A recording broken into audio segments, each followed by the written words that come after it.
Assalamualaikum. Halo anak-anak. Hari ini kita belajar tema 6, cita-citaku, subtema 2, hebatnya cita-citaku. Setiap orang memiliki cita-cita untuk menjadi apa kelak di kemudian hari. Apapun cita-citamu, pasti kamu berharap menjadi orang yang hebat dan bermanfaat bagi lingkunganmu. Lihat gambar. Kisah seorang guru anak berkebutuhan khusus. Seorang wanita muda terpanggil untuk menjadi guru, bukan sembarang guru, melainkan guru bagi anak-anak berkebutuhan khusus. Semuanya berawal dari kepeduliannya terhadap kurangnya pendidikan yang sesuai bagi anak-anak berkebutuhan khusus di Indonesia yang sesuai. Sangita Lahman, nama wanita muda itu. Ia adalah seorang dokter yang beralih profesi menjadi seorang guru anak-anak prasekolah. Pada awalnya, ia mengajar anak-anak prasekolah untuk mengisi waktu luangnya. Akan tetapi, kelama-kelamaan dia mencintai kegiatannya itu.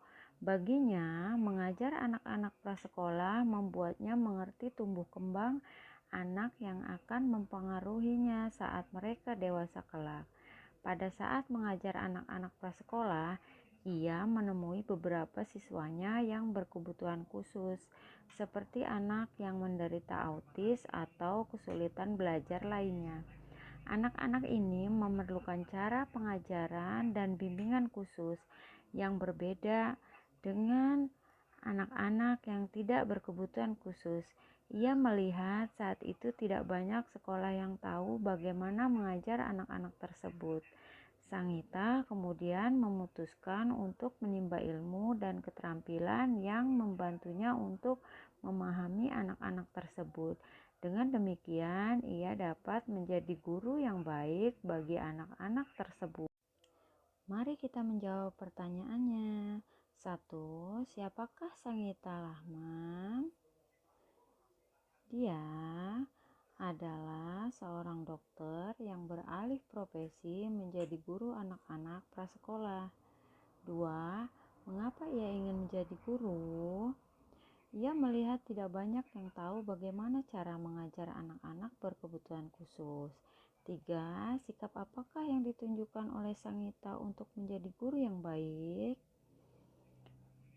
Sangita menimba ilmu dan keterampilan yang membantunya memahami anak-anak berkebutuhan khusus. Nah, sekarang mari kita membaca sebuah puisi.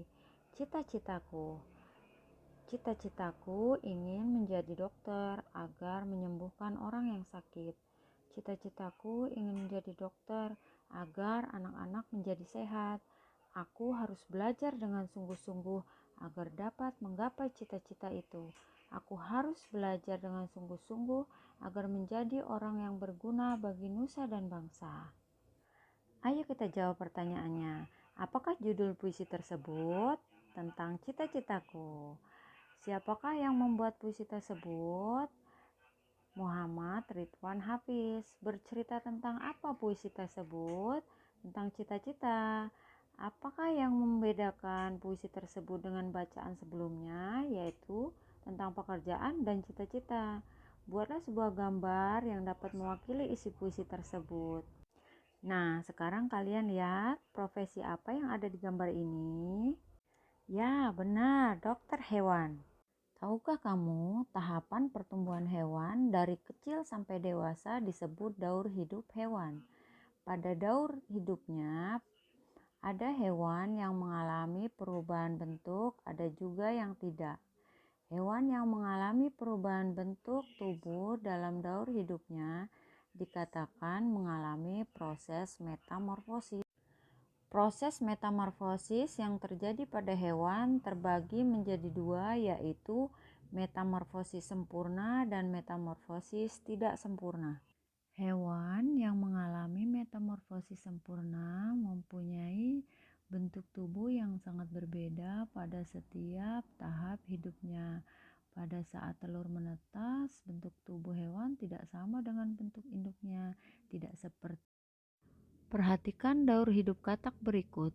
Katak berkembang biak dengan cara bertelur di dalam air.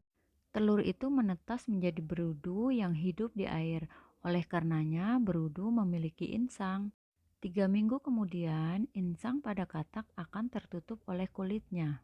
Kemudian, tumbuhlah kaki belakang menjadi katak yang berekor. Kemudian, tumbuhlah kaki belakang dan pada usia 8 minggu, berudu berkaki berubah menjadi katak yang berekor. Ekor itu kemudian akan memendek dan ia bernapas dengan paru-paru. Setelah pertumbuhan anggota tubuhnya sempurna, katak akan berubah menjadi katak dewasa. Pada kecoa yang juga bertelur, telur kecoa akan berubah menjadi kecoa muda yang disebut nimfa. Bentuk nimfa mirip dengan kecoa dewasa, hanya warna kulitnya yang berbeda. Nimfa beberapa kali mengalami pergantian kulit sampai ia menjadi kecoa dewasa. Capung juga merupakan serangga yang berkembang biak dengan cara bertelur. Sama dengan kecoa, ketika telur capung menetas, ia menjadi capung muda yang disebut nimfa. Setelah kurang lebih mengalami pergantian kulit sebanyak 10 kali, capung berubah menjadi capung dewasa. Nyamuk juga termasuk jenis serangga yang berkembang biak dengan cara bertelur di permukaan air. Ketika telur menetas, ia berubah menjadi jentik-jentik atau tempayak. Tempayak ini akan hidup mendapatkan makanannya dari air yang ia tinggali. Setelah cukup umur, tempayak ini berubah menjadi pupa. Setelah beberapa waktu, pupa akan berubah menjadi nyamuk muda hingga nyamuk dewasa. Nyamuk muda dan dewasa tidak hidup di air. Ia akan kembali ke air ketika hendak bertelur. Nah, demikian pelajaran hari ini. Jangan lupa jaga kesehatan dan tetap semangat. Terima kasih.